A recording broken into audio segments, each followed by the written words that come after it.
연예가의 궁금한 이야기 풍문으로쇼 오늘 준비한 첫 번째 소식입니다.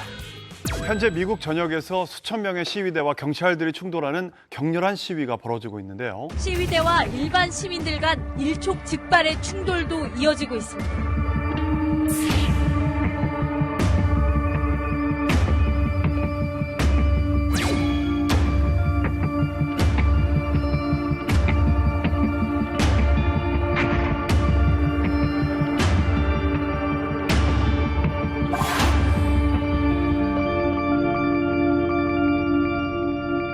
영상만 봐도 현지 상황이 얼마나 심각한지 알 수 있는데요. 미국에서 갑작스럽게 이런 시위가 일어나게 된 이유가 뭔가요? 네, 지난 5월 25일이었는데요. 미국 미네소타주의 조지 플로이드라는 한 남성이 경찰의 강압적인 체포 과정에서 목숨을 잃는 사건이 발생을 한 겁니다. 네. 이 영상을 옆에서 이제 본 시민들이 찍은 건데 너무 강압적인 진압이라고 계속 항의를 했는데 이어지는 상황 속에서 결국은 목숨을 잃게 된 거죠. 예. 아니 근데 과잉 진압을 대체 어떻게 했길래 목숨까지 잃는다는 거예요? 제가 설명을 하면서도 참 난감한 게 이게 너무 왜 이런 일이 있나 싶을 정도로 굉장히 강압적인 장면이었는데 이건 제가 설명하는 것보다 일단 보시는 게 이해가 빠르실 것 같아요. Let him breathe, Lisa, man. I can breathe. I've been trying to help out. So you can breathe, look at my neck, man. Just neck, man. One of my homies. What do you want? I can breathe. I ain't said a word, haven't I? Think. Have you bogus, bro? You kidding me? 사실상 뭐 영상 보셔서 알겠지만 경찰이 흑인 남성을 너무 좀 과잉 진압을 했어요. 무릎으로 막 누르면서 무려 8분 46초 동안 누르고 있었다고 합니다. 8분 46초 동안 누르고 있었다고 합니다. 그래서 주변에 이제 시민들이 그만하라고 말렸는데도 계속 그랬다고요. 이 흑인 남성은 결국 병원으로 이제 옮겨졌지만 숨을 거뒀다고 합니다. 아니 이 정도면 살인 아니에요, 살인? 아니 저는 진짜 8분 46초 동안 목을 짓눌렀다는 점이 정말 충격적인 일이 아닐 수가 없는데 어떤 중범죄를 저질렀기에 제발 살려달라고 하는데도 저렇게 계속해서 목을 누르고 있는지 그게 궁금하거든요. 지금 알려진 바에 따르면 저 영상 속 남성인 이 조지 플로이드가 $20 지폐를 냈는데 이 직원이 그 $20를 위조 지폐라고 의심을 해서 경찰에 신고를 한 거예요. 그래서 출동한 경찰이 바로 저 경찰인데 이 형지 경찰이 흑인 남성을 체포하는 과정에서 저런 사건이 발생을 한 것이고 당시 경찰 측의 주장에 따르면 이 과잉 진압을 했던 이유가 저 남성이 음주 상태였다라고 판단을 했다라는 겁니다. 그러면 그 만취 상태로 낭동을 부렸기 때문에 어쩔 수 없이 과한 진압을 했다는 건가요? 네, 경찰 측에서는 이 흑인 남성이 술에 취해서 너무 물리적으로 저항을 했기 때문에 강압적으로 체포를 할 수밖에 없었다라고 주장을 했습니다. 그런데 사건 발생 이틀 후인 5월 27일이죠. 다른 각도에서 촬영된 CCTV 영상이 공개가 됩니다. 이건 처음 보는데 이 CCTV는. 저도 이건 처음 봐요. 다른 각도의 모습이네요. 저항을 전혀 하지 않는 모습이잖아요. 네, 그리고 뒤에 수갑을 채웠기 때문에 사실은 저항을 할 수가 없어요. 그렇죠. 아니 뭐 도망을 가는 것도 아니고. 가라면 가고 앉으라면 앉고 일어서라면 일어서고 오히려 겁먹고 당황한 모습이에요. 네, 당황하는 거죠 지금. 아니 너무 순순히 지금 따라가고 있는데. 그러니까요. 뭐 저항이라고 할 만한 모습이 보이지 않는데. 아니 영상을 보면은 수갑 채우고 나서 반항을 안 하는 모습인데 이거 어떻게 봐야 됩니까 이거를? 그게 핵심인 것 같은데요. 일단 수갑을 채웠어요. 그러면 상대방이 그렇게 크게 저항하기가 쉽지가 않을 거고 영상만 보더라도 경찰의 지시에 순응하는 모습을 보여주었거든요. 그런 상황에서 왜 저런 강압적인 법 집행을 했는지 모르겠다는 생각이 들고요. 이런 상황들을 종합적으로 연방법원에서도 보고 결국은 시민의 인권을 침해한 것으로 보고 본격적으로 수사에 착수를 한 겁니다. 네네. 경찰관의 과잉 진압 사건은 관련자들이 처벌을 받고 있지만요. 곧 인종차별 문제로 대두돼서 미국 전역에서 시위가 벌어지게 되는데요. 가장 걱정이 되는 게 시위가 열흘 넘게 이어지면서 미국 현지에 있는 우리 교포들의 안전입니다. 네. 실제로 미국에 거주 중인 스타들도 현지 소식을 속속들이 전하고 있는데요. 아니 근데 LA에 풀의 유리 씨 아시죠? 네. 그분도 LA에 거주하고 맞아, 있어요. 맞아. 그래요. 아니 근데 더군다나 아이 셋까지 가진 엄마로서 그 유리 씨도 지금 엄청 불안해하실 것 같아요. 괜찮으신가요? 네. 풀의 유리 씨도 이제 자신의 SNS에 뭐 제발 함께 기도해 주세요라는 글을 올렸거든요. 게시물도 올리면서 지금 좀 불안한 신경을 전했습니다. 사실 그 유리 씨는 전부터 이제 코로나19 때문에 외출을 자제하고 집에만 있었거든요. 근데 외출은 더 자제하고 집에만 집거 중으로 알려져 있습니다. 아이가 셋이나 있으니까. 네.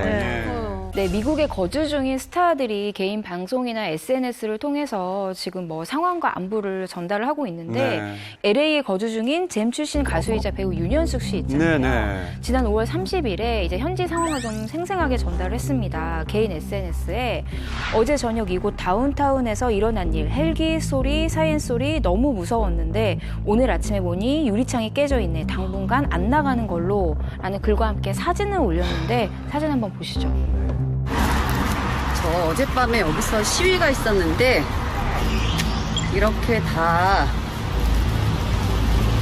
유리창이 깨져가지고 이렇게 됐습니다 지금. 어젯밤에 너무 무서웠거든요. 지금 임시로 이렇게 다 대놨는데 아, 심각하다. 정말 상가를 저렇게 다. 사람도 별로 안 보이네요. 무서워서 안 보여요. 다운타운은 한인타운에서도 별로 멀지 멀지 않거든요. 않죠. 예. 이 사진하고 영상을 보는 것만으로도 정말 무서운데 윤현숙 씨는 어떻게 안전한지 모르겠네요. 다행히 무사히 있습니다, 여러분. 걱정해 주셔서 감사하고요. 차에 갇혔습니다. 지금 벌써 여기가 16시면 4시인데 여기 앞에 시작이 돼가지고 잠시만요. 저 앞에 사람들이 시위를 시작했습니다, 벌써. 그래서 움직일 수가 없습니다. 막혀버렸습니다. 지금 현지 상황이 시시각각 변하고 있는데요. 윤현숙 씨와 그래서 직접 전화 연결을 시도해봤습니다. 자, 윤현숙 씨, 안녕하세요. 네, 현장에 나와 있는 윤현숙입니다. 아이고, 예. 안녕하세요. 윤현숙 씨 너무 반가운데 현장이 지금 너무 걱정되는 상황이라 저희가 지금 어떻게 지내고 계세요? 아니 사실 제가 살면서 이런 경험을 처음 해보잖아요. 그러니까 이 두려움이 더 컸고 이런 정말 액션 영화 같은 상황이 내 집 앞에서 내 눈앞에서 펼쳐지는 걸 보니까 뭐 정말 그냥 패닉이다, 그러니까 이게 멘붕이라고 하죠. 멘붕이다 보면서 어떻게 하지? 라는 딱 생각이 들더라고요. 그래서 진짜. 일단 문 다 잠가놓고 뭐 블라인드 다 켜놓고 제가 한 4개월, 5개월 TV를 한다는데 그런 제가 TV를 써서 이제 현장에 지금 어떤가 상황을 보고 있고 어쨌든 그래서 오늘 또 했어요, 사실은. 그리고 오늘 또 했다고요, 시위를? 어머머. 예, 이번 주까지 아마 계속 진행될 거라고 하고 이게 지금 다운타운뿐만이 아니라 네. 미국 전역에서 지금 일어나고 있거든요. 근데 오늘 또 좀 크게 또 정말 대규모 집회가 여기서 시위가 열렸는데 낮에는 사실은 아침부터 오후 한 2시까지는 너무 일상이에요. 평화로워요. 그냥 무슨 일이 있었나 싶게. 그러다가 이제 오후 4시쯤부터는 그때부터 좀 긴장감이 들거든요. 그래서 제가 이를 보고 들어오는데 군인들이 다 배치가 됐더라고요. 보니까 무장한 군인들이 총을 들고 이제 다 서 있는데 너무 무서운 거예요. 아, LA에 근데 무장한 군인들이 다 진입돼 있다고요? 근데 낮에는 또 예. 평소와 다름없는 뭐 일상적인 이제 뭐 평화로움을 또 잠깐이나마 즐길 수 있다고 하니까 되게 이상하네요. 낮에는 갑자기 일상이었다가 밤에 되면 갑자기 또 시위가 막 일어나고. 지금 그럼 어떤가요? 지금 일단 통행 금지령이 내려져 있는 상태 아닌가요? 저녁 8시부터 새벽 6시까지였는데 이게 좀 빨라져서 한 3일 전부터는 저녁 6시부터 그 다음날 새벽 6시까지로 이게 연장이 됐어요. 그리고 계속 한국처럼 여기도 그런 긴급 문자가 울려요. 그 시간 비슷하게 되면 이제 나가지 말고 이렇게 참가하라고 그게 뜨더라고요. 아니 윤현숙 씨. 무서워요. 저희도 어떡해. 답답하게 아유. 얘기하는데 내가 정말 아니 저 새벽 오후 3시 30분에 왜냐면 밑에가 커피숍이 다 닫아서 여기는 이제 픽업밖에 안 되거든요. 픽업 타러 가는 중에 아니 그 시간에 시위를 하지는 모르고 집에 오는 길에 이게 딱 막힌 거예요. 근데 차 안에 있는데 정말 그 영화를 너무 많이 본 거지. 영화에서 뭐 있잖아요. 막 창문 깨고 막 이런 거.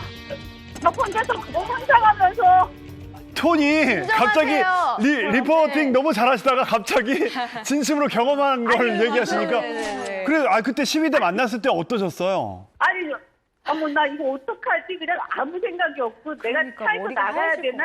아니면 차에 있어야 되나? 막 이 생각이 나더라고요. 어떻게 될지 모르겠더라고요. 겁나지. 저도. 얘 문 딱 잠그고 무조건 안에 계셔야 돼요. 나오시면 안 돼요. 그러니까. 예. 아니 근데 그래도 목소리 들으니까 네, 그나마 맞아요. 건강하게 계신 것 같아서 다행인데 지금 가족들이나 팬들이 많이 걱정하실 것 같은데 혹시 전하고 싶은 말씀 있으세요? 뭐 일단은 정말 걱정해 주신 분들 감사. 아침에 눈 떴더니 저도 몰랐는데 막 메시지가 어마무지 와 있었거든요. 네네. 그래서 다행히 저는 아직 잘 지내고 있고요. 조만간 이게 빨리 좀 마무리가 되고 좀 안정이 되면 전화가 아닌 다음에는 이제 한국에 나가실 때 얼굴 대고 좀 좋은 모습으로 좀 찾아뵙겠습니다. 네. 아무쪼록 건강 잘 챙기시고요. 오늘 이렇게 통화해 주셔서 소식 전해 주셔서 감사합니다. 네, 감사합니다. 건강하세요. 기자들이 직접 취재하는 풍문 비하인드 시간입니다. 오늘 준비하신 연예가 숨겨진 이야기는 뭔가요? 풍문 비하인드에서는요, 그런 사람들의 얘기를 좀 해보려고 해요. 뒤늦게 혜성처럼 등장했는데 연예계를 들었다 놨다 하는 그런 스타들의 얘기인데요. 따지고 보면 참 많거든요. 예를 들어서 그 조진웅 씨 같은 경우는요. 네. 드라마 뿌리 깊은 나무로 주목받기까지 무려 14년 정도 걸렸고요. 청룡영화상에서 펑펑 울었던 이 스타 진선규 씨 기억하시나요? 범죄도시에서 진짜 조선족 깡패가를 데려온 게 아니냐라는 평까지 받았는데 진선규 씨 같은 경우는요 무려 17년의 무명 생활을 딛고 스타덤에 오르는 그런 인간승리다. 네네. 그런 거 봐서는 박수홍 씨는 정말 시작하자마자 복을 받으셨네요. 그죠? 네, 감사합니다.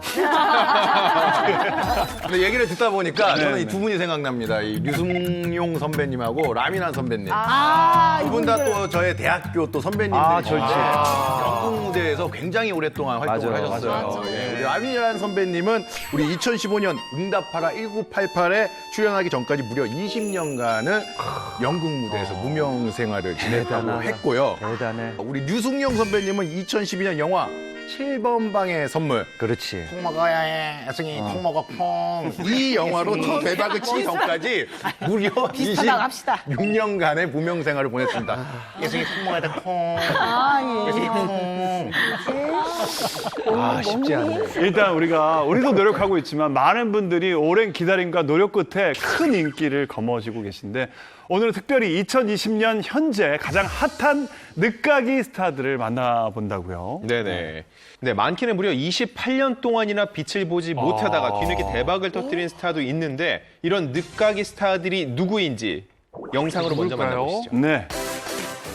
최근 연예계에 지각 변동을 일으키고 있는 늦가기 스타들이 있습니다. 그 대표 주자는 바로 안녕하세요. 배우 박혜준입니다. 반갑습니다. 박혜준 씨! 너무 좋아! 난 이분 정말 좋아해. 이 나쁜 남자야! 지난 5월 종영한 드라마 부부의 세계에서 찌질한 불륜남 이태호 역으로 안방극장을 분노로 물들였던 배우 박혜준 씨인데요. 이야, 어찌나 연기를 잘하던지. 그런데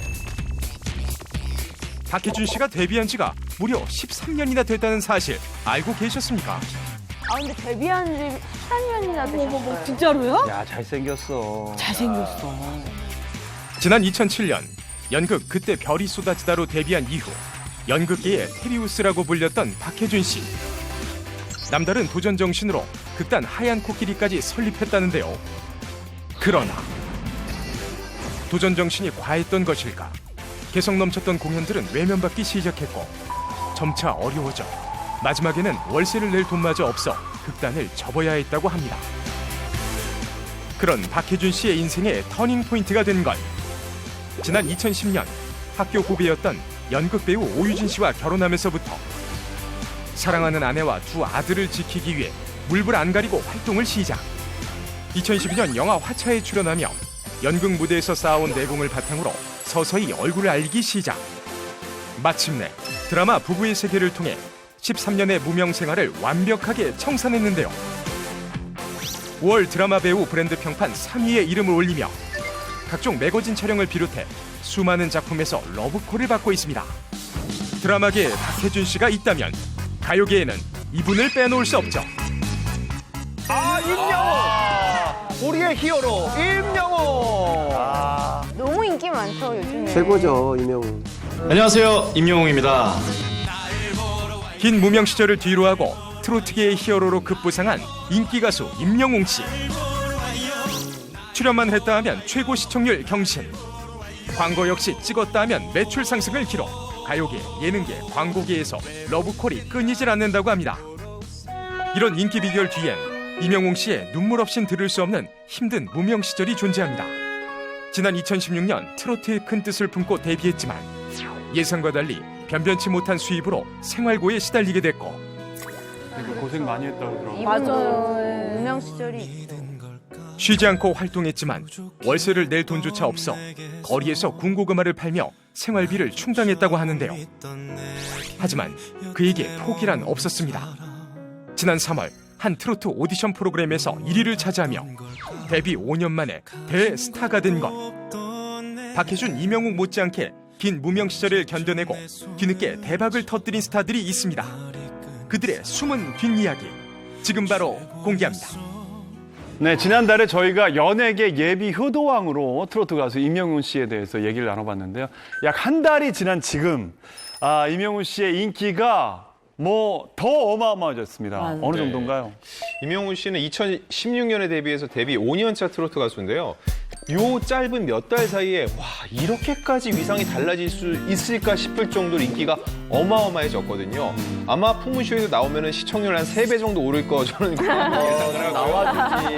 석조스키는 안 좀 나온다는 얘기도 나와주세요. 있습니다. 죄송합니다. 일단 그 인기를 입증할 수 있는 영상이 있거든요. 한번 보시죠. 네.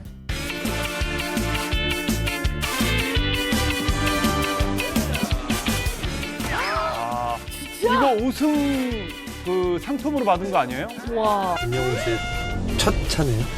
제 생일 첫 차입니다, 진짜. 재밌어 보이시네.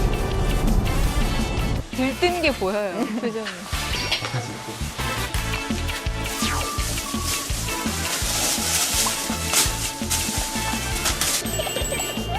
여러분이 선택해 주신 첫 차의 주인 임영웅 감사드리고 조심히 잘 다니겠습니다. 착하라. 부럽습니다. 저 표정 좀 봐. 마지막에 저 표정이 모든 걸 얘기하네요. 마지막에 예. 이 임영웅 씨가요 생애 첫 자신의 자동차를 언박싱을 하는 모습이거든요. 이 영상을요 올리자마자 일주일 만에 무려 조회수가 100만 뷰가 100만? 아니 다들 아시겠지만 저희 시어머니가 정말 임영웅 씨 정말 광팬이세요. 네. 제가 임영웅 씨의 새로운 소식은 제가 제일 먼저 듣는데 요즘에 그 어머니 있잖아요. 임영웅 씨 어머니 그 미용실 있잖아요. 그거 문을 닫았대요. 아, 맞아요. 그런 소식까지 전해주는 거예요? 제가 들었어요. 우리 시어머니께서 그걸 왜 닫았대니 저한테 물어보더라고요. 도대체 왜 닫았어요? 왜냐하면 네. 임영웅 씨 남다른 인기 때문인데 임영웅 씨 어머니가 경기도 포천에서 작은 미용실을 운영하고 계시는데 이 임영웅 씨의 팬들이랑 이 유튜버들이 그냥 무작정 찾아가서 막 머리를 하고 계시는데 마이크를 막 들이대고 이런 일들이 너무나 빈번한 거예요. 그러다가 3월부터 휴업을 했는데 지금 2달이 넘도록 미용실 문을 못 열고 있다고 합니다. 왜냐하면 계속 찾아오니까. 그렇죠. 그만 찾아가십시오. 자, 임영웅 씨가 데뷔한 지 햇수로 5년 만에 대박이 났는데요. 그보다 더 오래전에 데뷔한 늦가기 트로트 라이징 스타가 또 있다고요? 네, 임영웅 씨 하면은 생각나는 이분입니다. 타기 영탁! 네, 영탁 씨 같은 경우는요. 지난 1월 임영웅 씨와 함께 트로트 오디션 프로그램에 출연해 최종 2위 진선미 중에 선을 차지했는데요. 올해가 38이에요. 그런데 이름을 알리기까지 무려 13년이라는 오랜 시간이 걸렸습니다. 영탁 씨는 지난 2007년도에 데뷔를 했는데 영탁 씨가 가수 인생사를 어떻게 시작했나를 알기 위해서는 2004년으로 거슬러 올라가야 합니다. 당시 영탁 씨는 청주대학교 광고 홍보학과를 다니면서 광고 기획자를 꿈꾸던 청춘이었는데요. 영탁 씨의 꿈이 가수로 바뀌게 된 아주 결정적인 계기가 이 대학 시절 추억 속에 있습니다. 무엇일까요? 글쎄요. 대학 시절 이별한 여자친구. 동아리 활동. 아, 동아리. 이 모든 것을 합치면 답이 있어요. 바로 술입니다. 아, 술? 바로 술입니다. 아, 술? 아, 대학교 때 술 많이 먹지. 20대 때 초반을 한번 생각해 보세요. 그때는 내 주량을 모르니까 내가 술을 마시는지 술이 내가 마시는지 그렇지. 그걸 몰라요. 계속 마신단 말이죠. 근데 영탁 씨가 22살 때 2004년도였는데 이때도 정말 술을 아주 많이 마셨다고 해요. 그런데 학생 신분이다 보니까 술을 마시다가 돈이 떨어진 거예요. 술값을 벌기 위해서 아르바이트를 해야 되는데 이 아르바이트로 선택을 한 것이 바로 남들과 다른 건 상금이 있는 가요제에 출전하기였어요. 그래서 이때를 계기로 진로가 확 바뀌게 된 거죠. 영탁 씨가 그 술값을 벌기 위해 나갔던 가요제 제가 직접 한번 취재를 해봤습니다. 일단 그 영탁 씨가 출전한 그 가요제가 2004년 제1회 영남가요제인데 이게 이제 계속해서 올해도 17년째 계속 이어지고 있는 가요제예요, 사실. 그래서 혹시라도 영탁 씨의 기록이 남아있지 않을까 해서 있어? 전화를 해봅니다, 제가. 그 결과 어떻게 됐나요? 22살 때 그 모습이 찾아냅니다, 제가. 자, 방송 최초로 공개합니다. 영탁 나와라! 참가번호 5번 박영탁 씨를 소개합니다. 비상! 자, 보이시죠? 영탁 씨가 임재범 씨의 비상을 부릅니다. 빠져들게 되는 순간이지. 나도 세상에 나가고 싶어. 당당히 내 꿈들을 보여줘야 해. 그토록 오랫동안 움츠렸던 날개. 오, 잘한다. 아니, 노래는 예나 지금이나 잘하네요.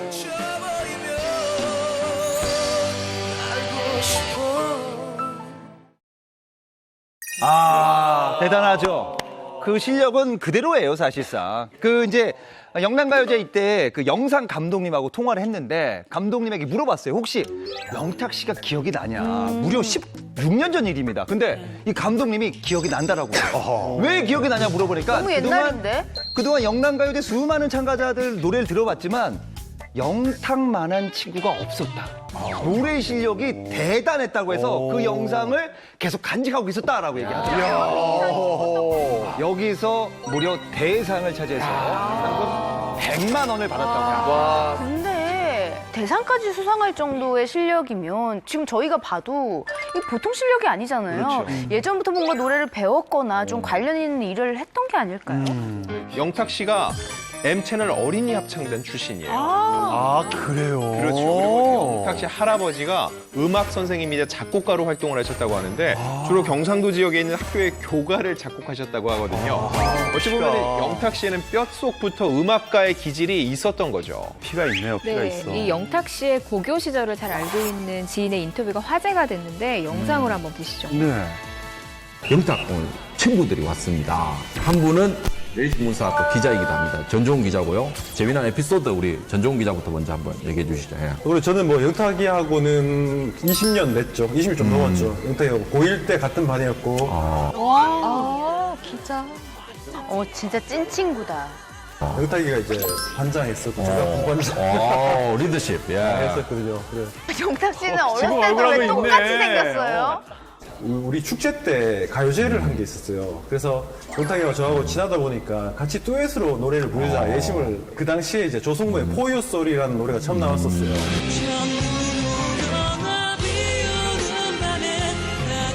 이렇게 어려운 노래를? 저 때는 정말 다 저걸 불렀죠. 저도 나름 한다고 생각했었는데 겨우 턱걸이로 올라간 거예요. 그게 7등에 8등으로 올라간 거예요. 그래서 영탁이가 조심스럽게 저한테 뭔가 얘기를 하려고 하더라고요. 왜 뭐? 이러니까 알았다고 나가면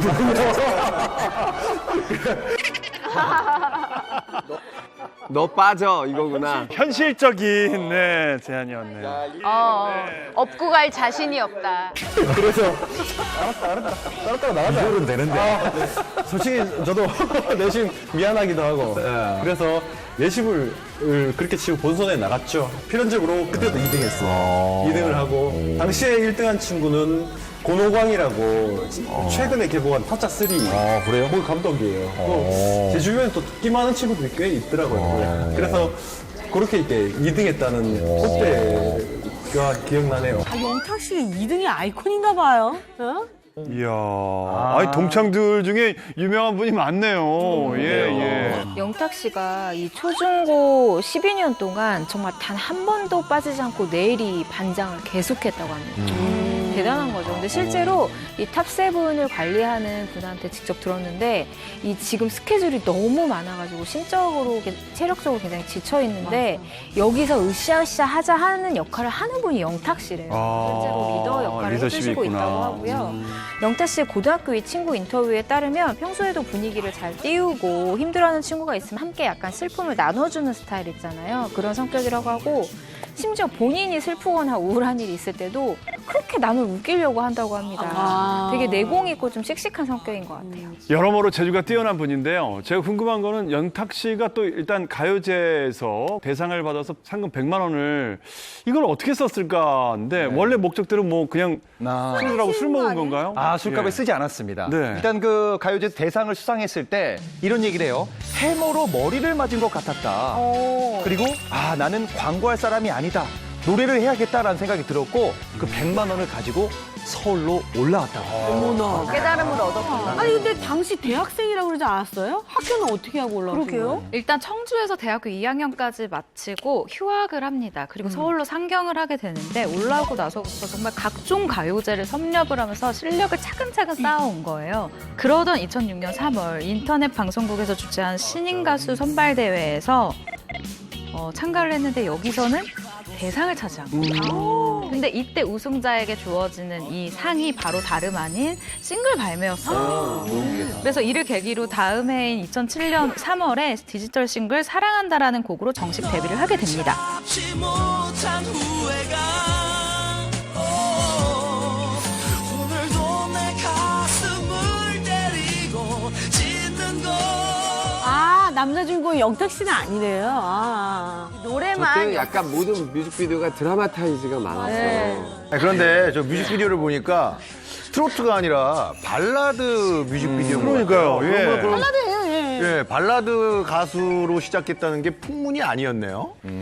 네, 사실입니다. 2007년에 발라드 가수로 데뷔한 이후에 소속사를 6번이나 옮겼다고 해요. 계속 발라드만 고집을 했던 거죠. 혹시 여러분 이 이름 들어보셨는지 한번 들어보세요. A클래스, 그거 제이 심포니, 심포니? 회사 이름 아니에요? 그리고 박지. 들어보셨나요? 뭐야? 뭐예요? 이 그룹명들이 영탁 씨가 활동했던 발라드 그룹명. 인지도가 너무 발라드 그룹이 네. 박지예요? 네. 아니 근데 너무 안 어울리는데? 팀도 되게 많이 팀은 나쁘지 않아. 그러니까 3번이나 결성을 한 건데 2009년에 L클래스를 결성을 했고 2011년 제이심포니, 2013년 박지까지 총 3차례 팀을 결성을 하면서 발라드 가수로 활동을 했습니다. 가요제 대상 받고 호기롭게 발라드 가수로 출발을 했는데 그동안 그렇게 고생을 하고 이제서야 빛을 발하는데 맞아. 지난 13년 동안 정말 고생이 많았다고 합니다. 그리고 죽을 고비를 넘겼다고 합니다. 정말로 죽을 고비였는데요. 이거는 고등학교 시절이니까 데뷔 전이죠. 3층에서 떨어진 적이 있었대요. 3층 난간에서 떨어지면서 발목이 부러졌는데 무려 30조각으로 뼈가 부서졌어요. 30조각으로 뼈가 부서졌어요. 상이었다고 해요. 어떻게? 근데 이 다음에 또 하나의 놀라운 사연이 또 숨겨져 있습니다. 그 다음에 이제 영탁 씨 어머니가 이 일을 계기로 해서 법당을 차리셨다고 합니다. 잠깐만요. 법당을 차렸다고 한다면 혹시 어머니가 무속인이 되셨다는 말인가요? 맞습니다. 원래 영탁 씨 어머니가 공무원 출신이시고 교회를 다니셨대요. 그런데 계속해서 할아버지 신령이 눈앞에 보이는 일이 있었고 무속인을 찾아갔는데 이 신을 받지 않으면은 너희 안 좋은 일이 생길 거란 얘기를 들은 거죠. 근데 그 직후에 실제로 영탁이 발목이 30조각으로 부서지는 이 사고를 당하고 나니까 어머니가 걱정이 되고 무서우셨을 거 아니에요. 곧바로 법당을 모실 테니 아들 수술이 잘 마무리되도록 도와주십시오라고 한 다음에 지금까지 무속인 생활을 하고 계시다고. 영탁 씨 이제 그때 당시 부상이 얼마나 심각했으면은 군대 면제를 될 정도로 그렇죠. 굉장히 심했다고 합니다. 자, 우여곡절이 정말 많았던 것 같은데 영탁 씨가 생활고를 견디다 못해 가요계를 떠났었다는 풍문도 있던데 이게 사실인가요? 이게 정확히는 가요계를 아예 떠난 게 아니라 잠시 좀 포기하려고 좀 생각했었던 시기가 있었다라고 생각하면 좋을 것 같아요. 때는 2014년도에 그 박지라는 발라드 그룹을 하고 있을 때였는데 수입이 이때 전혀 없었다라고 합니다. 그래서 이때 한 인터뷰를 찾아봤는데 음악을 너무 사랑하지만 생활이 여의치 않으니 현실적인 대안을 찾게 되더라. 30대 중반쯤에 가수를 관두려고 했다라고 회상을 했습니다. 이 박지로 활동했던 2014년에 얼마나 어려웠냐면 월세 30만 원이 없어서 사촌 동생 집에 얹혀 살았다고 해요. 근데 얼마나 눈치가 보입니까? 그래서 그때 영탁 씨의 나이가 32살이었는데 결국은 가수 생활을 잠시 접고 이 생활비를 벌기 위해서 보컬 학원 강사로 들어갔다고 합니다. 당시에 이제 뭐 영탁 씨가 보컬 강사도 했지만 이제 유명 애니메이션 주제가를 많이 불렀어요. 그리고 다른 가수들 이제 노래 가이드를 좀 많이 했다고 해요. 이제 그때 보면은 뭐 가수 박효신, 다비치, 슈퍼주니어 등 뭐 유명 가수들의 노래를 가이드했는데 가이드를 할 때마다 한 곡당 뭐 8만 원에서 뭐 15만 원 이렇게 받았다고 해요. 아르바이트 한 거. 그렇죠. 시어머니께서 또 말씀하시더라고요. 듣기에 영탁 씨가 그 강의를 할 때 대학교 강단에도 쓰신 적이 있다고. 그래요? 하여튼 그게 사실인가요? 네, 사실이에요. 영탁 씨가 보컬 강사뿐만 아니라 지난 2013년 3월부터 2014년 12월까지요. 충남 당진시에 위치한 S대학에서 시간 강사로 이렇게 강의를 하기도 했었고요. 이때 영탁 씨가 출연한 예능 프로그램이 뒤늦게 좀 화제를 모으기도 했었거든요. 들으면은 아 진짜 이런 반응이 나올 거예요. 어디에 나왔었냐면요. 제2채널에 모창 가수와 유명 가수가 대결을 펼치는 히든 싱어. 홍석천 씨도 여러 번 나가셨었잖아요. 저는 옆에 패널로 나갔죠. 거기에 누구 모창으로 갔을까요? 임재범? 임재범 아니에요. 비상 생각하신 것 같은데 휘성 씨였어요. 휘성 씨였어요. 휘성? 봤는데? 휘성 씨 모창 가수로 참여를 해서 3등까지 했습니다. 야, 영탁 씨가 있었단 말이에요? 많은 분들이 그 방송 보셨을 텐데. 아니, 근데 얘기를 듣다 보니까 이 정도의 어떤 무명 시절, 막 힘든 여러 가지 일들을 겪으면서 진짜 그만둘 생각을 할 법도 했다, 정말. 이해가 돼요. 근데 발라드를 이렇게 오랫동안 하다가 언제부터 이 트로트 가수로 전향을 했는지 그것도 좀 궁금했어요. 저는 영탁 씨가 좀 멋지다고 생각하는 이유 중에 하나가 싱어송라이터예요. 작사, 작곡도 할 줄 아시거든요. 그래서 가수 활동을 쉬던 중에 이 트로트를 작곡할 일이 있었던 거예요. 그런데 하다 보니까 이제 재미가 있었던 거죠. 근데 아시다시피 트로트 같은 경우는 고정 팬층이 거의 변동이 없잖아요. 그리고 예를 들면은 뭐 아이돌 팬들이 아이돌들에게 뭐 도시락 간식 같은 거 많이 선물하잖아요. 근데 트로트 팬층은 그냥 수라상을 차려줘요. 요양봉사의 수준이 장난이 아니거든요. 그리고 하나의 히트곡이 생기면 그냥 평생 먹고 산다고 해도 과언이 아니에요. 연금이에요, 연금. 이거에 대해서 조금 영탁 씨가 잘 알게 된 계기가 있었던 것 같아요. 그래서 트로트를 택한 게 아닌가 싶어요. 그래서 제가 요번에 해마라고 늙은 여자로 늙은 여자. 많이 좀 들어주세요. 잘 될 것 같습니다. 공연 노래 됐어요? 한국 잘 되면 얘 평생 노래 됐어요? 제목이? 제목이? 늙은 그게 누구예요? 아니, 발음을 잘하셔야죠. 자신의 노래를. 그게 누구를 자신이 없어요. 이게 원래 안 늙은 여자인데 안이 무급이라서 잘 안 들리는 거예요. 늙은 여자 이렇게 되는 거예요. 너무 들으면 너무 좋아요. 코끝 후끈후끈 후끈후끈후끈 말하고 막 네. 사랑이 너무 어린 남자 이렇게 너무 좋아요. 노래 되는데? 어머니 출시가 됐으니까 예. 전국 방방 곳곳에 다니고 싶습니다. 일단 영탁 씨에게는 트로트가 확실한 전환점이 된 게 2016년에 누나가 딱이야라는 트로트곡을 발표하는데 왜 가수 인생 노래 따라간다고 하잖아요. 트로트가 딱이었던 거예요. 발라드를 부를 때는요 생계를 걱정을 했는데 트로트는 워낙 지방 행사가 많으니까 점점 많은 곳을 다니면서 인기도 쌓이고 통장 잔고도 쌓이는 맛을 본 거죠. 그러다가 2018년에 드디어 이 노래가 나옵니다. 네가 왜 거기서 나와 네가 왜 거기서 나와 이 노래는 또 노래도 좋지만은 이 안무 때문에 또 사람들이 많이 좋아해요. 예, 뒷목 잡으면서 이렇게 이거 하기 전에 이게 더 재밌어요. 네가 왜 거기 잘한다. 이게 저는 개그인 줄 알았어요. 그래서 개그맨들이 회의실에서 엄청 해요.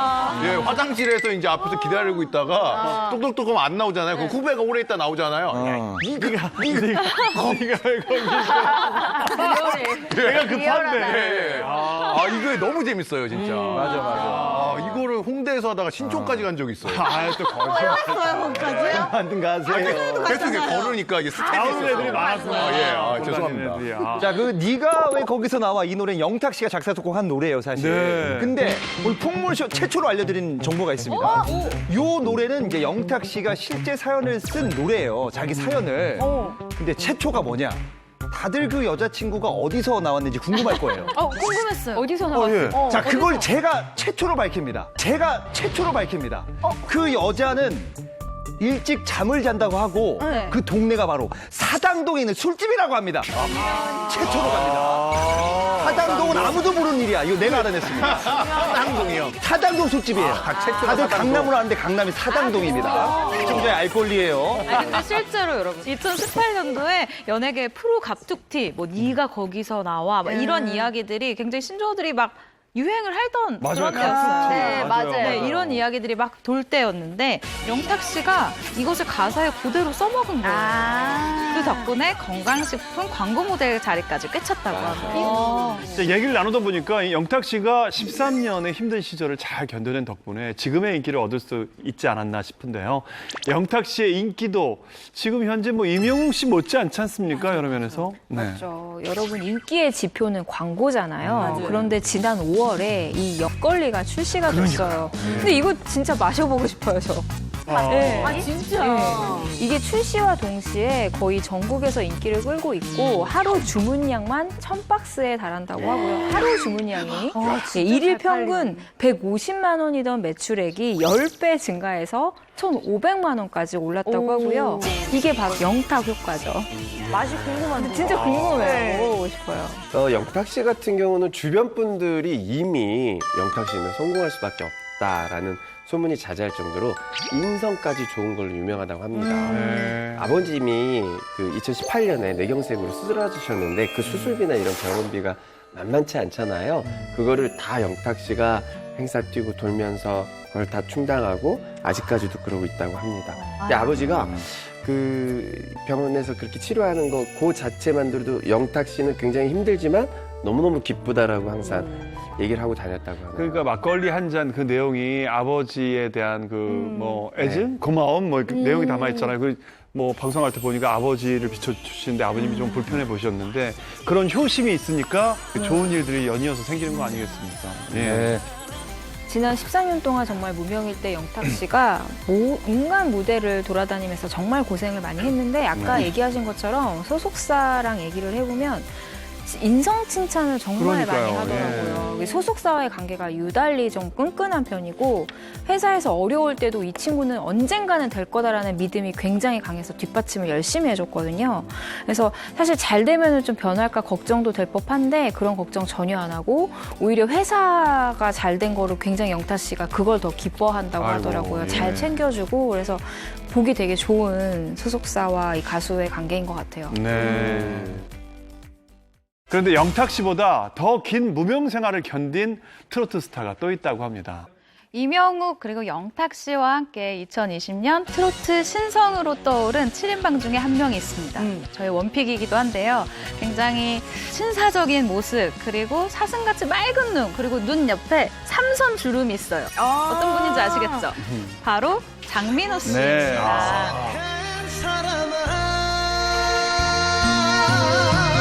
남자는 말합니다. 고맙고요. 감사해요.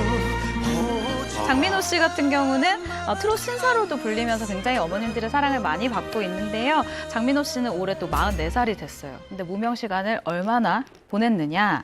인생의 절반이 넘는 무려 24년이라는 기간을 무명을 보냈다고 합니다. 24년이요? 그러니까 장민호 씨는 무명 시절보다 이 데뷔가 더 놀라운 일입니다. 뭐 아이돌이에요? 아이돌로 데뷔를 합니다. 아이돌이야, 아이돌.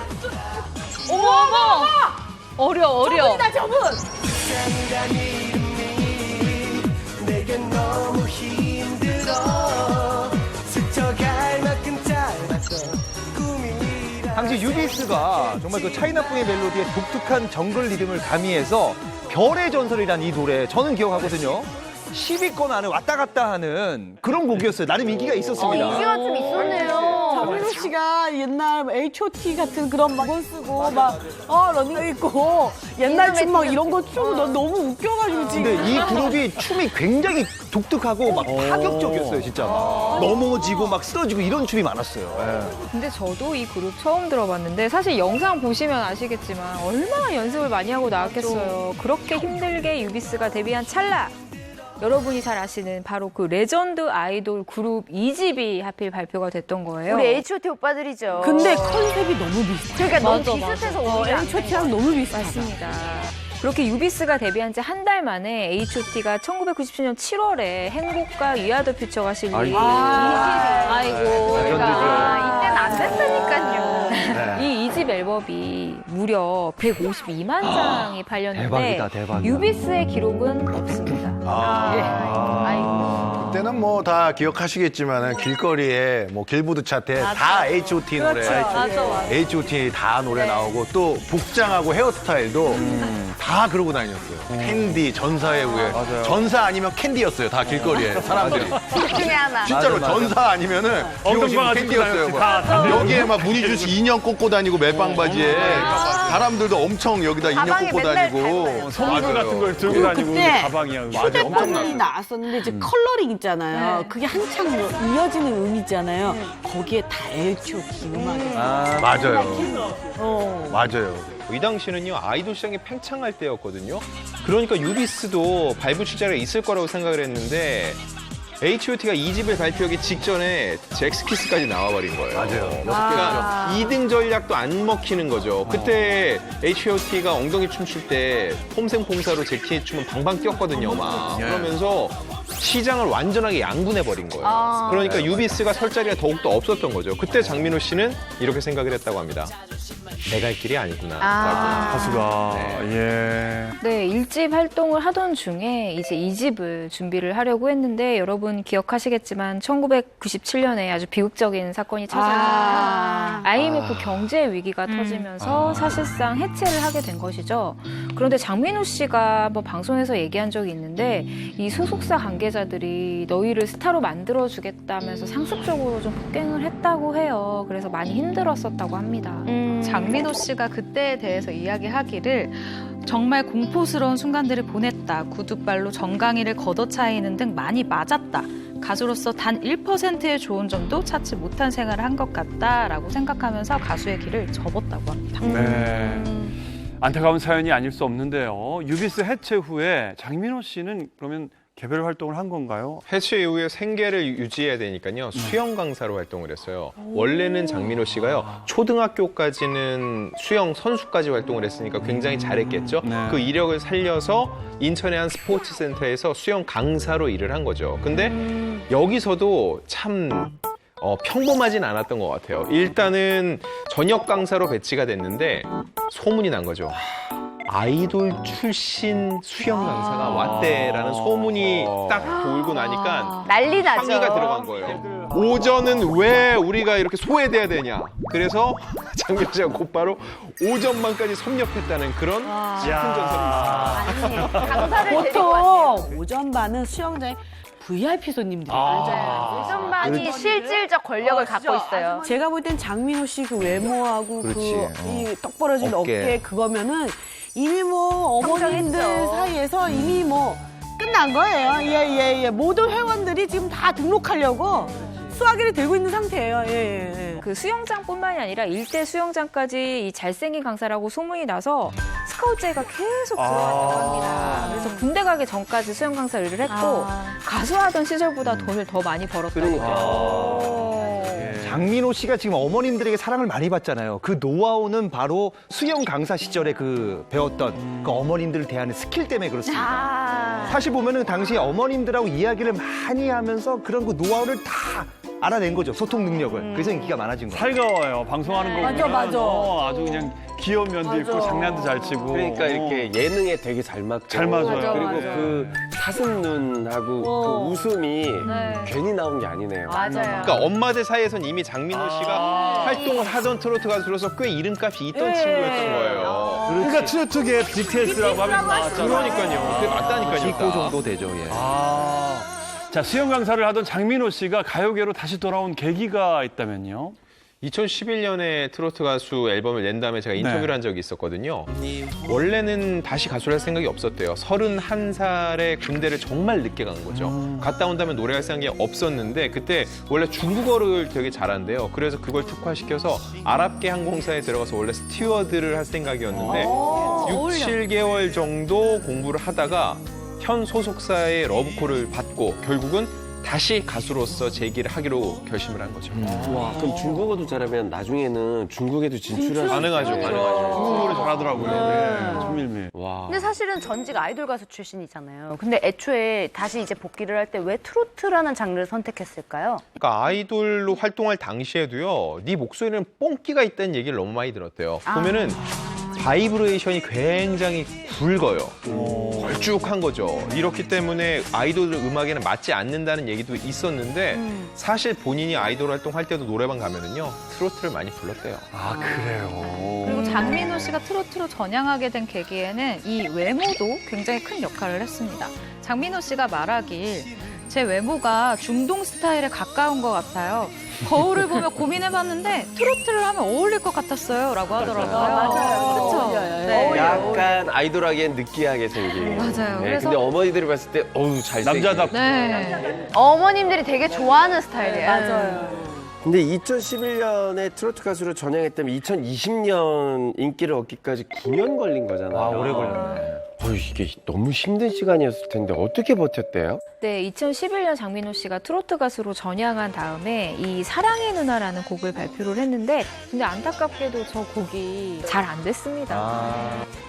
그래도 열심히 활동을 하다 2013년 5월에 새 앨범을 발표하거든요. 이때 나온 노래가 남자는 말합니다거든요. 이거는 꽤 잘 됐잖아요. 이 노래를 알리기 위해서 장민호 씨가 굉장히 대단한 전략을 하나 씁니다. 바로 주부가요 교실을 찾아다니는 거예요. 주부가요 교실은요, 기본적으로요, 노래에 관심 있는 엄마들이 오고 입소문이 굉장히 빠릅니다. 왜냐면 노래에 관심 있는 분들이요, 잘 노시기 때문에 동네에서 정말 좀 많은 엄마들을 섭렵하는 분들이에요. 주말에 노래방 좀 간다는 분들이 다 모이잖아요. 그렇죠. 그래서 2014년부터 2015년까지 전국 방방 곳곳에 있는 주부 이 가요교실을 찾아다녔는데 11명 있는 노래교실부터 한 1,500명의 수강생이 있는 교실까지 일일이 다 찾아다니면서 눈도장을 받은 거죠. 이게 바로 장민호 씨의 비결이었던 겁니다. 정말 힘든 건데 대단하네요. 네, 당시 장민호 씨의 이런 찾아가는 서비스 덕분인지 남자는 말합니다가 전국 노래교실 어머니 수강생들 사이에서 애창곡 1등으로 손꼽혔습니다. 그리고 어머니들 사이에서 이 장민호 씨의 별명이 엄마들의 대통령, 엄통령으로 불렀었다고 해요. 어느 정도 이제 좀 인기를 얻었네요. 그런데 트로트 오디션 프로그램에 이게 나가게 된 계기가 있을 것 같아요. 어느 정도 인지도 있는 사람이 오디션에 나간다. 저도 너무 궁금한 게 이유는 모르지만 장민호 씨가 그것 때문에 거짓말쟁이라는 별명이 붙었다고 하더라고요. 장민호 씨의 거짓말쟁이 풍문은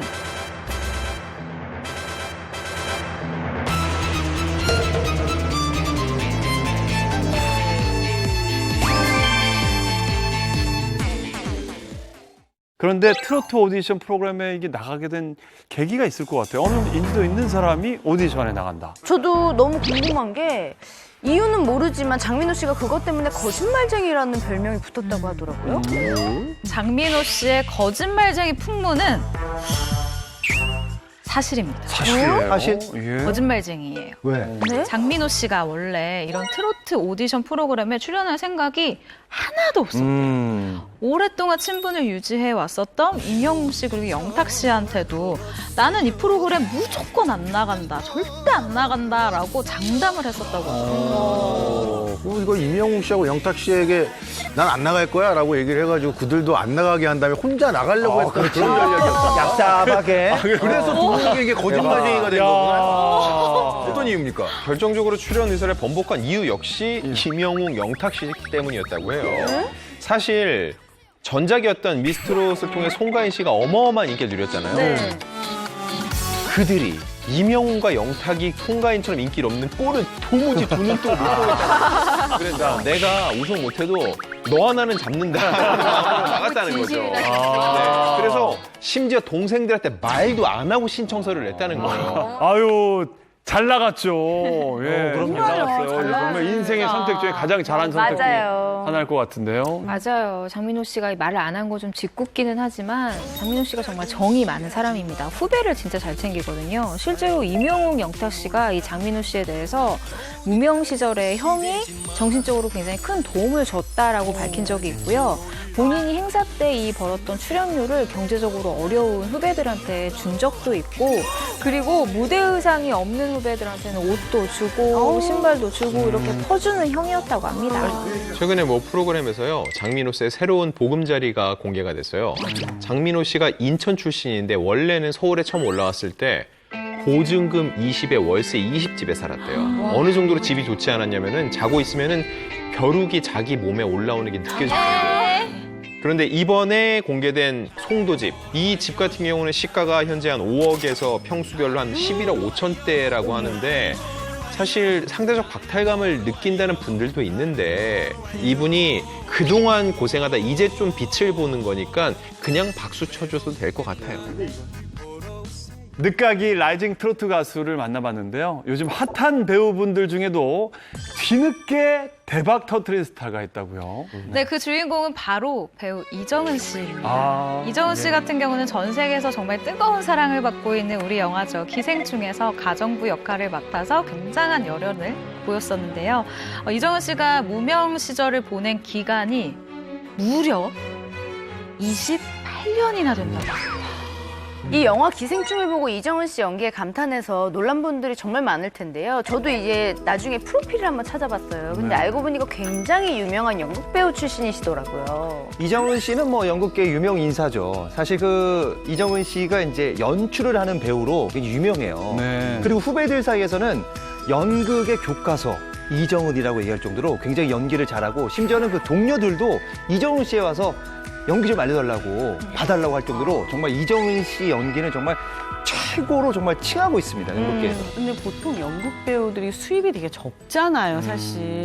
그러니까 연극 배우를 하시면서 이제 수입을 위해서 연기 지도를 이렇게 하신 거죠? 이정은 씨가 연극을 하면서요, 1년에 20만 원을 벌었대요. 한 달 아닙니다. 1년에. 네. 근데 워낙 연기력이 출중하니까 연기 레슨만 해도 어느 정도 돈을 벌 수 있지 않을까 싶은데, 이정은 씨는 정말 사서 고생하는 스타일이셨다고 해요. 그러니까 본인이 연기에 대한 자세나 오만함을 버리기 위해서 누군가의 연기를 가르치는 게 아니라 그거 할 시간에 본인은 채소 팔고 일부러 돈가스 집에서 아르바이트하고 김밥 팔고 녹즙 팔면서 생활 연기를 배운 거죠.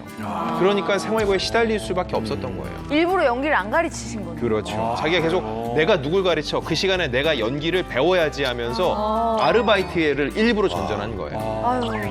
사실 뭐 이정은 씨가 제 대학교 1년 선배이기도 해서 저는 너무 잘 알고 있는데, 잘하시는구나. 학교 다닐 때부터 몸으로 부딪히는 스타일이에요. 그래서 본인이 진짜 내가 이걸 배워야 되겠다, 이걸 느껴봐야 되겠다 그러면 현장에 바로 뛰어가서 몸으로 체득하는 그런 스타일이고, 학창 시절이나 지금 얼굴이나 똑같습니다. 변하지가 않아요. 그래서 아직 어렸을 때부터 저희 연극 같이 하면 엄마 역, 심지어 이렇게 그 뮤지컬 빨래에서는 할머니 역. 되게 어린 나이에 그 역할을 한 거예요. 워낙에 연기를 잘했나 봐요. 근데 워낙에 그런 연기를 너무 잘하세요. 그래요. 네. 예.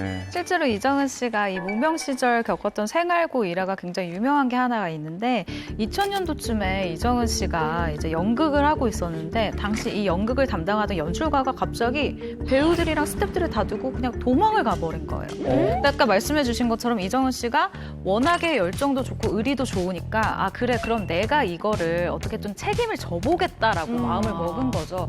근데 말이 쉽지 이게 연기도 하고 사람들을 다 챙기는 게 쉽지 않잖아요. 무엇보다 돈. 어떻게 해요? 일단은 이 공연장 임대료부터 배우 그리고 스태프들의 임금까지 굉장히 막막한 순간이 왔다고 합니다. 근데 이때 이정은 씨가 정말 자존심 다 내려놓고 한 사람한테 부탁을 하게 되는데요. 평소에 굉장히 절친했던 배우 신하균 씨에게 이야기를 한 거예요. 누나 믿지? 1,000만 원 빌려줘. 내가 돈 꼭 갚을게. 라고 해서 신하균 씨가 굉장히 흔쾌히 돈을 빌려줬다라고 합니다. 그래요. 아니 아무리 믿는 선후배 사이더라도 그렇죠. 2000년대 1,000만 원이면 큰 돈인데, 예.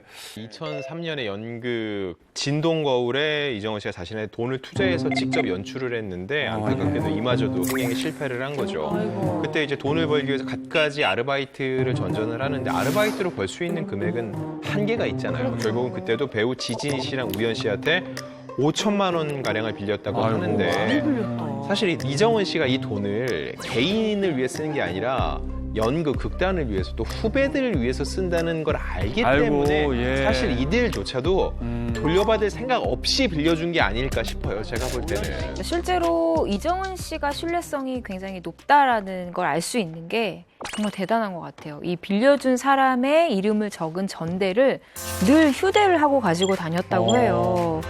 이게 되게 드라마틱한데 만약에 본인이 객사라도 하게 되면 가족들에게 세 사람이 자신에게 도움을 줬다는 사실을 알리기 위해서 이 전대를 가지고 다녔다고 합니다. 그 돈을 꼭 갚아야 되겠다라는 의무가 굉장히 강했던 거죠. 근데 이정은 씨가 전대를 얼마나 자주 들고 다녔는지 당시 이정은 씨의 별명이 전대녀였다고 하고 이 돈을 13년 만인 2016년에 다 갚았다고 해요. 갚았어요. 결국에는 다 근데 13년이 걸렸다는 것 자체가 그만큼 힘든 생활이 오래 지속됐다는 걸 알 수가 있죠. 제가 이제 확실히 기억을 하게 된 거는 이제 영화 기생충 때부터 기억을 하게 됐는데 많은 사람들도 그랬을 것 같아요. 연극 활동을 하다가 언제부터 스크린 활동을 하신 건가요? 스크린 데뷔는 생각보다 굉장히 빨랐어요. 2001년에 주진모 씨 나온 작품이죠. 와니와 준하에 등장을 했는데 당시 연출가인 김용균 감독이랑 개인적으로 친해서 너무 편하게 도전을 했는데 이때 좀 좌절을 맛봤대요. 왜냐면 연극 연기랑 영화 연기가 너무 달랐던 거죠. 발음, 발성 다 다른데 본인이 카메라 울렁증에 너무 잦은 NG까지 겹치니까는 너무너무 힘들었다고 해요. 그래서 카메라 앞에서 익숙한 연기를 하기까지 꽤 오랜 시간이 걸렸다고 합니다. 이런 경우가 되게 많으세요. 왜냐면 카메라 안에서 그걸 감정을 울기도 하고 웃기도 하고 그 안에서 다 해야 되게 크게 움직이면 안 되거든요. 그래서 연기 잘하시던 분들도 연극에서 오시면 카메라 울렁증 걸리신 경우가 되게 많아요. 근데 그거를 극복하시기가 되게 힘드신가 봐요. 근데 이정은 씨도 극복하기 되게 힘드셨을 텐데요. 계기가 없으면 그걸 극복하기가 힘들거든요, 진짜. 그 계기가 바로 기생충의 봉준호 감독님이었어요. 이게 봉준호 감독님 덕분에 카메라 울렁증을 이겨낼 수 있었는데 일단 봉준호 감독님 같은 경우는 이정은 씨의 연극 무대를 보고 너무 마음에 들었던 거예요. 그래서 자기가 먼저 러브콜을 보냅니다. 내가 영화 마더를 찍을 건데 이 영화 마더 오디션에 좀 와주셨으면 좋겠다라고 얘기를 한 거예요. 근데 이정은 씨가 봉준호 감독이 오디션을 보자고 하잖아요. 근데도 고민을 했대요. 왜냐면 내가 카메라 울렁증이 너무 심하다는 걸 알고 있어서. 그렇지만 봉준호 감독의 그 데뷔작인 지리멸렬 그리고 플란다스의 개를 너무너무 좋아했었기 때문에 그 카메라 울렁증을 이겨내고 오디션 현장에 가서 봉준호 감독과 만났다고 합니다. 봉준호 감독님이 현장에서 배우들을 편안하게 해주는 분으로 아주 유명하잖아요. 아마 이정은 씨도 촬영 현장에서 편하게 연기를 하다 보니까 이제 카메라 울렁증을 극복하지 않았을까라는 생각도 들고 이정은 배우의 그 숨겨져 있던 그런 연기력이 봉준호 감독님하고 만났을 때 포텐이 터지지 않았을까. 제가 기생충 때 그 아카데미 취재를 갔다 왔잖아요. 현장에서 만난 현지 기자들이요. 가장 많이 물어보는 질문은 1번은 당연히 봉준호 감독이었고요. 2번이 거짓말 안 하고 이정은 씨였어요. 할리우드 진출. 왜냐면 다른 배우들은 근데 송강호 이런 배우들은 좀 어느 정도 아는데 그 하우스키퍼 누구냐. 혜성처럼 등장했죠. 그러면서 심지어 그 얘기도 하더라고요. 나는 그 영화를 공포 영화로 봤다. 왜냐면은 이정은 씨가 띵동 하는 맞아, 순간부터 그 이 영화는 공포 영화로 바뀌더라. 맞아요. 그러면서 너무너무 강렬했다고 하거든요. 저는 이정은 씨가 어느 정도 영어까지 소화가 되면은요. 할리우드에서도 러브콜을 충분히 받을 수 있을 것 같아요. Ladies and gentlemen, thank you.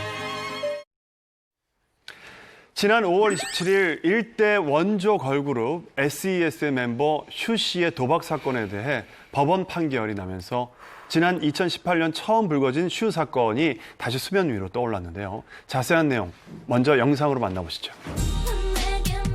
지난 1997년 11월 가요계의 혜성처럼 등장한 SES. 지금까지도 수많은 걸그룹의 롤모델로 꼽힐 만큼 대한민국 최고의 레전드 걸그룹으로 평가받고 있는데요. 사실상 뭐 요정이었죠, 요정. 저 시대는 SES와 핑클로 나눠지죠, 사실. 특히 SES 멤버인 슈는 발랄하고 귀여운 이미지로 큰 사랑을 받았습니다. 그러던 지난 2010년 농구선수 출신 임효성 씨와 결혼, 슬아의 아들과 밀란성 딸 쌍둥이를 두었고 인기 육아 예능 프로그램에 출연해 요정에서 엄마로 변신한 모습을 통해 또 한 번 인기몰이를 했습니다. 그런데 SES 슈가 수억 원의 빚을 지고도 갚지 않아 고소당했습니다. 지난 2018년 무려 26차례에 걸친 원정 도박을 한 사실과 6억 원대에 달하는 도박 자금 사기 혐의로 피소당한 소식이 알려지며 대중에게 큰 충격을 안겨줬는데요. 게다가 도박빚 가압류로 인해 자신의 건물 세입자들에게 전세 보증금을 반환하지 못한 사실까지 알려지며 논란의 중심이 된 슈. 가요계 최정상 아이돌 그룹의 멤버이자 사랑받는 방송인이었던 그녀는 대체 왜 도박에 손을 댄 것일까요? 도박 사건으로 논란의 중심에 선 SES의 멤버 슈. 그녀를 둘러싼 논란들을 풍문쇼에서 낱낱이 파헤쳐보겠습니다. 네, 슈 씨는 SES가 데뷔한 97년부터 해체한 2002년까지 당대 최고의 걸그룹 멤버이자 가요계의 요정으로 큰 사랑을 받았는데요. 당시 인기가 뭐 어마어마했었죠. 저 고3 때 데뷔했는데요. SES 때문에 재수한 친구 있어요. 왜요? SES에 빠져서 네, 마지막에 네네. 1집 타이틀곡 I'm Your Girl 같은 경우 공개되자마자 가요 프로그램에서 12주 연속으로 상위 2권을 유지할 정도로 굉장히 높은 성적이 진짜 인기 많았어요. 누렸고요. 중요한 거는 그 전까지는 오빠 부대였는데 누나 부대는 창시자였다고 해도 진짜 과언이 아니에요. 맞아요. 그리고 당시 99년에 발매한 3집 앨범 러브 같은 경우는요. 76만 장이 판매됐는데 지금 수많은 걸그룹들이 내놓고 있는데 사실 앨범 한 장만으로는 76만 장을 누구도 깨지 못해요. 기록이에요. 그럼요. 예. 특히 이제 SES가 전성기가 이제 1999년 2집이었죠. 드림 컨트롤가 굉장히 또 전성기였었단 말이에요. 당시 이제 음반 판매 수입이 10억 5천만 원으로 좀 알려져 있고요. 그리고 당시에 기업체 행사를 가면은 1,000만 원씩 받았다라고 좀 알려져 있습니다. 그리고 광고료가 1억 5천만 원 정도 받았고요. 2집 활동만 총 금액으로 계산하면 13억 정도의 수입을 올렸다고 합니다. 그러니까 이 기준으로 보면은 정말 큰 금액을 SES가 벌었는데 5년 동안 뭐 이렇게 벌었다고 치면 수십억을 지금 가져간 거죠. 그 당시에 수십억이면 지금은 엄청난 돈이죠. 예. 그럼요. 근데 슈 씨에게 또 제2의 전성기가 찾아온 건 그 이후였던 것 같은데 오히려 결혼하면서 기존의 그 요정의 이미지에서 엄마로 넘어가면서 제2의 전성기다. 다시 또 큰 사랑을 받았잖아요. 그렇죠. 네. 근데 아시다시피 2015년에 한 육아 예능을 시작을 하면서 거의 제2의 전성기라고 해도 과언이 아니었었죠. 정말 많은 사랑을 받았고 광고도 정말 많이 찍었습니다.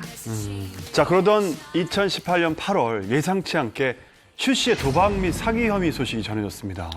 네, 사실 이게 처음에는 슈 씨 이름으로 기사가 터진 게 아니었어요. 그래서 저도 제가 기억할 때 출근길에 제 친구들이 기사를 막 보내면서 이거 누구야? 이거 누구야?라고 물어봤었던 기억이 나거든요.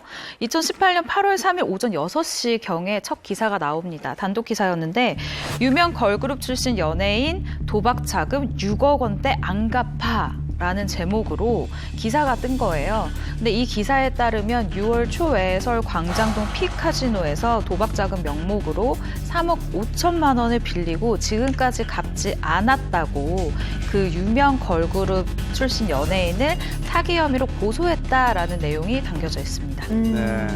사실 뭐 당시 유진 씨 이름이 거론되고 유진 씨 아니냐라는 그런 뭐 보도가 꽤 있었어요. 그러자 슈 씨가 자진해서 사실은 본인이다라고 이야기를 한 거죠. 네, 사실 다른 가수도 아니고 같은 그룹의 멤버가 거론이 되니까 얼마나 마음이 불편했겠어요. 슈 씨가 한 매체와의 단독 인터뷰를 진행을 하면서 사랑하는 유진이의 이름이 실시간 검색어에 오르니까 너무 미안해서 이 실명을 밝히기로 마음을 먹었다라고 얘기를 했고요. 이유야를 막론하고 무리를 일으킨 것에 대해서 사죄의 말씀 드립니다라고 얘기를 했습니다. 근데 당시 슈 씨가 본인이라고 이제 밝히는 그 모습을 보고 정말 많은 분들이 저도 그랬지만 너무 놀랐었던 게 원조 가요계 요정이라고 불렸던 분이었고 또 육아 예능 프로그램을 통해서 뭐 너무 가정적이고 그런 따뜻한 모습을 많이 보여주셨기 때문에 갑자기 도박 혐의라고 하니까 너무 이게 매치가 안 되는 거예요. 어떻게 슈 씨가 도박을 하게 됐을까 이게 참 궁금하거든요. 네.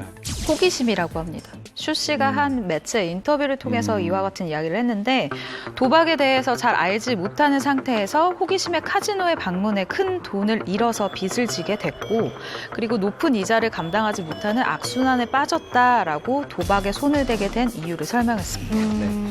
한 목격담에 따르면 2018년 5월에서 6월 그 슈 씨가 상당한 액수를 걸고 도박을 했다라고 지금 전해지고 있습니다.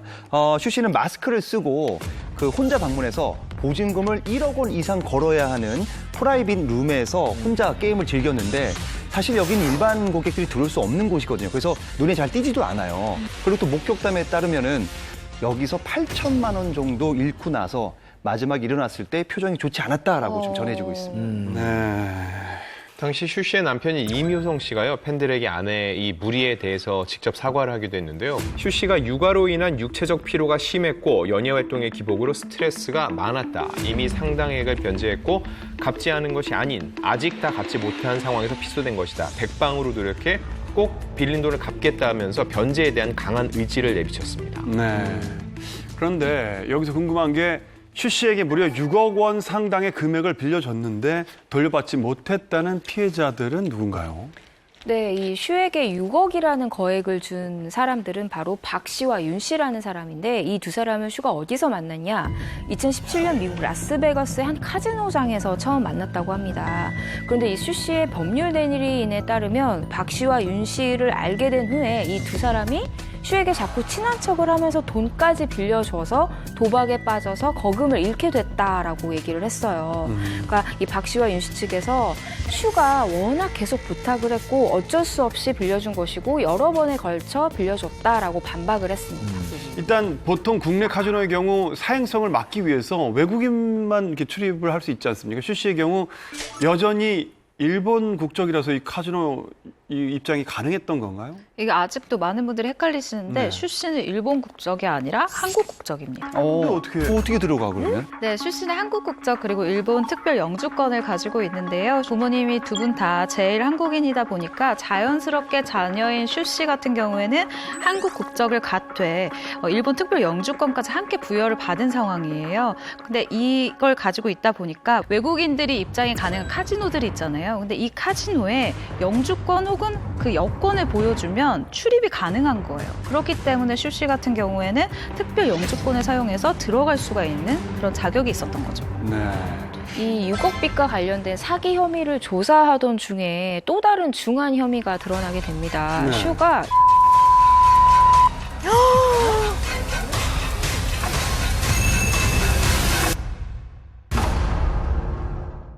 이 6억빚과 관련된 사기 혐의를 조사하던 중에 또 다른 중한 혐의가 드러나게 됩니다. 네. 슈가 2016년 8월부터 2018년 5월까지 이 마카오를 비롯해서 해외에서 무려 26차례나 7억 9천만 원 정도의 해외 원정 상습 도박을 한 혐의가 드러나게 된 것인데 이 슈 같은 경우는 아까도 말씀드렸다시피 영주권자이지만 한국 국적을 갖고 있기 때문에 해외 원정 상습 도박 혐의가 인정이 됐습니다. 그래서 2019년 2월 불구속 기소 처분이 났고요. 징역 6개월, 집행유예 2년, 그리고 사회봉사 80시간 명령이 내려졌습니다.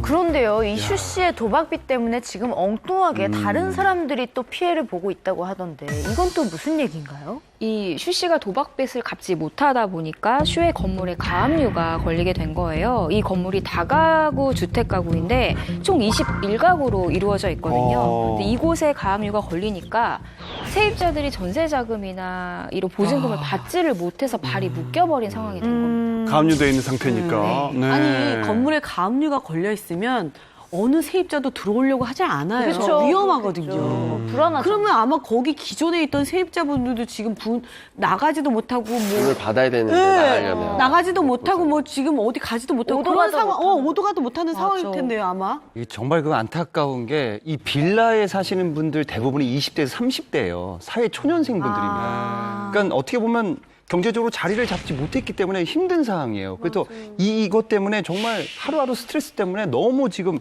고통을 받고 있다라고 지금 전해지고 있습니다. 전세금이 얼마나 큰 돈인데요. 그럼요. 전 재산이에요, 이분들에게는. 이 지난해 한 세입자 같은 경우는 전세 보증금을 돌려받지 못하니까 소송을 하게 됩니다. 근데 이 소송이 뭐냐? 전세금 반환 청구 소송이었어요. 그런데 당연히 결과는 당연히 돈을 줘라라고 해서 세입자가 승소를 한 거죠. 근데 이때 그 법원에서 민사소송 비용도 이제 내야 하고 그리고 전세금 미반환에 대한 은행 이자도 내고 원금도 당연히 내라라고 지금 명령이 떨어진 거예요. 슈 씨 측에. 네, 슈 씨 측에 이렇게 딱 떨어졌는데 1년이 지난 지금까지도 보상은커녕 지금 뭐 이자도 못 받고 있고 뭐 사죄의 말 또한 듣지 못한 상황이라 너무 화가 난다라고 이야기를 하고 있습니다. 실제로 이 세입자분들이 기자들한테 메일을 많이 보내시기도 했어요. 얼마나 저도 답답했으면. 메일을 받았는데 제발 이걸 취재를 해달라고 하면서 세입자분들의 전화번호를 딱 적어가지고 전화 통화를 하자라고 오히려 먼저 역으로 취재를 제안을 하시더라고요.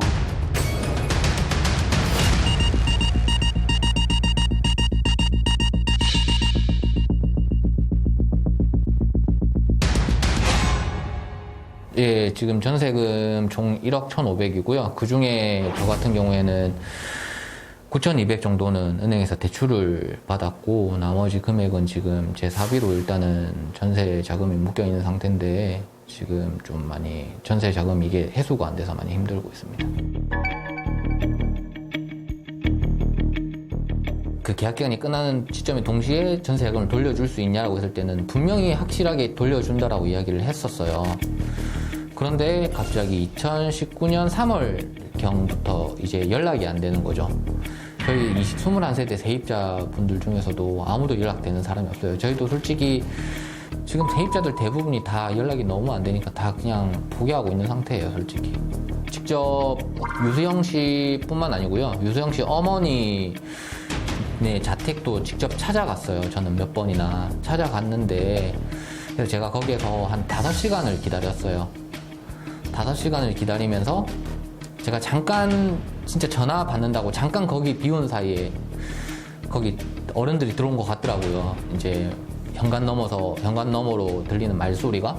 그래서 제가 그때 이제 노크를 하고 벨링을 했는데 이제 안에 사람이 없는 척 하는 거죠. 제가 거기에서 한 40분을 기다렸던 것 같아요. 계속 이야기 좀 하자고. 근데 안에선 전혀 대답도 없고요. 결국에는 어떻게 됐냐면은 거기 관리하시는 분이 오셔가지고 이제 뭐 말씀을 하시더라고요. 가시라고. 집으로 가는 도중에 제가 아닌 다른 세입자 분들한테 문자가 왔더라고요.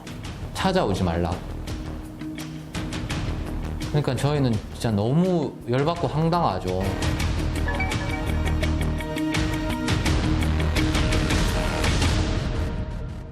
저희는 가장 궁극적인 목표는 조금 원활하게 해결돼서 조금 전세 자금 다 돌려받을 수 있도록 좀 하기 위해서 이렇게 하는 거예요. 지금 2019년 3월부터 연락이 전혀 안 되시니까 저희는 지금 이 모든 사람들, 저뿐만 아니고 모든 세입자들이 자기가 생각하는 경제활동에 대한 계획 부분을 전혀 못 세우고 계세요. 근데 이게 안 되니까 지금 너무 답답하고요. 지금 솔직히 이건 저 개인적인 이야기지만은 저는 솔직히 애도 있지만 아직 결혼식도 못 올렸어요. 저 같은 경우에는 이 전세자금 돌려받으면 결혼식까지 올리려고 생각도 하고 있었는데 지금 유수영 씨 한 사람 때문에 솔직히 피해를 보는 게 지금 저뿐만 아니고요. 지금 총 21세대 분들이 다 피해를 보고 계세요. 제발 좀 연락이라도 좀 해주셨으면은 연락이라도 해서 조금 앞으로 상황이 어떻게 진행될 테니까 이렇게 조금 이제 이거에 대해서는 좀 참조해달라. 이건 좀 알아달라라고 좀 차라리 저희한테 이야기 좀 해주셨으면 좋겠어요. 좀 부탁 좀 드리겠습니다. 제발 연락 좀 해주세요. 대놓고 피하는 거네요. 그렇죠. 네. 슈 씨 어머니 입장에서 뭐 일단 뭐 관리해 오시던 뭐 세입자들과의 그 연결 이제 전화 연락이나 이런 걸 다 끊으셨다고 하니까 지금 뭐 세입자들은 너무 정말 답답한 마음일 답답하죠. 겁니다. 사실 너무 힘들죠. 근데 이 상황에서 사실 세입자들에게 정말로 큰일이 닥쳤어요. 네? 그러니까 정말로 너무 절망적인 상황인데 지난 5월 27일에 슈 씨가 대여금 반환 소송에서 결국 패소를 하게 됩니다. 근데 이런 경우에 아까 돈을 빌려준 박 씨 같은 경우는 이 슈 씨의 건물을 강제 집행이 가능한 본압류, 그러니까 강제 경매로 진행을 할 수가 있게 되거든요. 아하. 근데 이렇게 되면 뭐가 되냐? 세입자들은 결국 돈을 못 받고 못 받는 거죠. 나가는 경우가 생길 수 있는 상황이 된 거예요. 사실 이 건물이 15억이라고 그랬잖아요. 사실 15억을 전부 다 현금 주고 사는 사람은 없어요. 은행에서 대출이 대출 껴있겠죠. 네, 은행에서 대출을 또 빼야 됩니다. 네. 그러면 가격이 경매에서 10억이 넘어가고 은행 대출이 15억인 건물일 땐 은행 대출이 거의 6, 7억 정도는 받으세요. 기본적으로 맞아요. 그렇게 받으시거든요. 그러면 거의 남는 건 경매에서 남은 4억 정도가 남는다는 결론이 나거든요. 그러니까 세입자들 입장에서는 이게 그렇죠. 답답하니까 돌려받지도 기자한테 못하고. 제보를 할 수밖에 없는 그럼 상황이 박 된 씨도 거예요. 지금 못 받을 수 있는 상황인 거잖아요. 이거 너무 답답하고 슈 씨 측과 연락을 하고 싶을 텐데 슈 씨 측의 입장이 어떻게 나왔나요? 그래서 이제 그 풍문 제작진이 한번 네. 이 슈 씨 측에 한번 연락을 한번 해봤습니다. 네. 사실 뭐 슈 씨하고 슈 씨를 담당하는 그 법무법인 측에 여러 차례 연락을 했어요. 네. 일단 슈 씨는 연락이 지금 되지 않는 상태고 슈 씨를 변호하는 법무법인 지금 통화가 됐는데 방송국이라고 얘기를 하니까 일단 갑자기 끊어버리고 여러 차례 연락을 했는데도 계속 답변을 회피하고 있는 상황입니다. 뭐 공식적인 입장은 없지만 슈 씨가 최근에 어떻게 지내는지 들리는 바가 있나요? 뭐 제가 듣기로는 현재 그 집에서 육아를 하고 있다고 지금 전해지고 있고 SES와도 이제 계속 연락을 하고 있다고 전해지고 있습니다. 네. 도박 사건이 터지고 나서요, 이 슈 씨하고 임효성 씨 그 사이에 풍문이 엄청 났었어요. 두 분 사이의 관계에 대한 풍문이 엄청 돌아다녔거든요. 어떤가요? 당시 이런 별거 얘기에 대해서는 일단 부인한 바가 있고요. 그리고 슈의 잘못에 대해서 임유성 씨가 직접 입장을 낼 정도였으니까는 이 별거는 사실이 아니다라는 쪽으로 어느 정도 이제 무게가 실렸거든요. 그런데 육아 예능을 통해서 두 부부뿐만 아니라 아이들의 얼굴까지 모두가 공개된 상황이기 때문에 지금 더욱더 힘든 시기를 겪고 있다고 합니다. 진실이 알고 싶은 풍문이 있으십니까? 여러분의 궁금증이 풀릴 때까지 넓고 깊고 흥미로운 풍문으로 도로쇼는 계속됩니다. 여러분 고맙습니다.